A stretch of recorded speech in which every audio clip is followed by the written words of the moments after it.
A reading from the first book of the Kings. The stream in the place where Elijah lay hidden dried up, for the country had no rain. And then the word of the Lord came to Elijah, "Up and go to Zarephath, a Sidonian town, and stay there. I have ordered a widow there to give you food." So he went off to Sidon, and when he reached the city gate, there was a widow gathering sticks.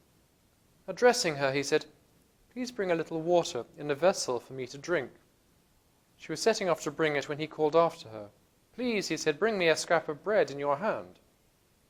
"As the Lord your God lives," she replied, "I have no baked bread, but only a handful of meal in a jar and a little oil in a jug. I am just gathering a stick or two to go and prepare this for myself and my son to eat, and then we shall die." But Elijah said to her, "Do not be afraid. Go and do as you have said, but first make a little scone of it for me and bring it to me, and then make some for yourself and for your son. For thus the Lord speaks, the God of Israel, jar of meal shall not be spent, jug of oil shall not be emptied before the day when the Lord sends rain on the face of the earth." The woman went and did as Elijah told her, and they ate the food, she, himself, and her son. The jar of meal was not spent, nor the jug of oil emptied, just as the Lord had foretold through Elijah. Well, first of all, it's strange being back in green. Here we are, the season of white, the season of red, and indeed even going back before that to Lent, the season of purple. All of this is over. Back now to green, the sign of growth, the sign of the natural world, as we return to these days after Pentecost, these days of time through the year, these days sometimes called ordinary time. We have a powerful reading today with a widow who has barely anything. And Elijah wants it, and she gives it. She is utterly generous.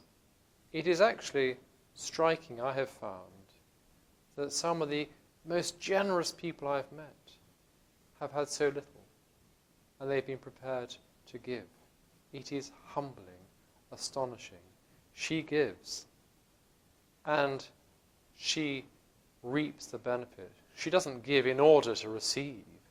She gives because she is generous and loving, and God rewards that generosity.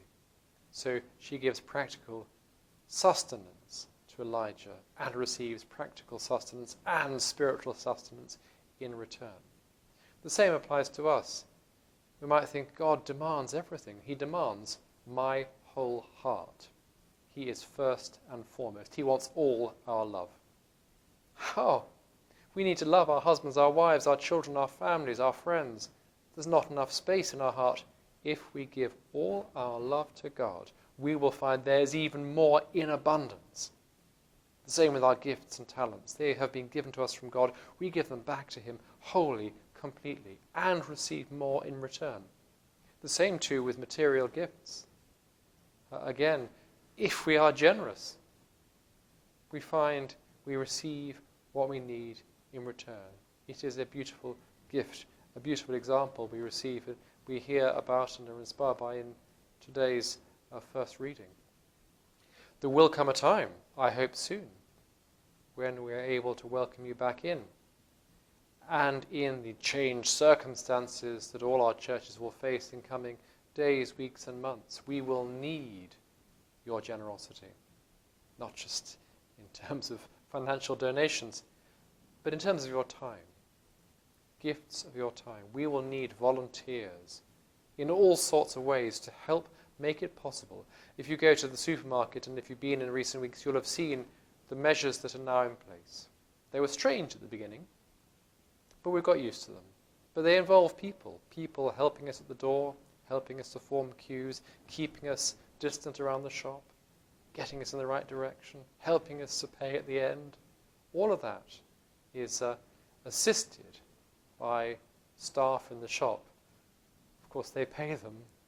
We're asking you to offer your time, where possible, to help us, to help people come back, to give praise and adoration to God, to come back into his churches and pray.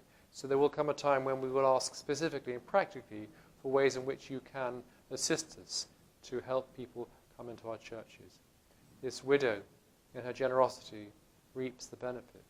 This month of June is the month of the Sacred Heart. We'll, of course, think more about that when we celebrate the Feast of the Sacred Heart, which is still yet to be celebrated. But the whole of this month is set aside in honour of the Sacred Heart of Jesus.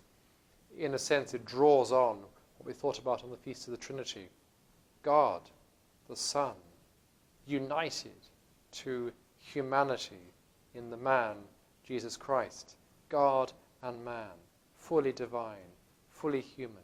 The heart that contains full humanity and divinity united, but a heart that was pierced on the cross and that emptied itself of every drop, pouring forth a total self-gift on the cross.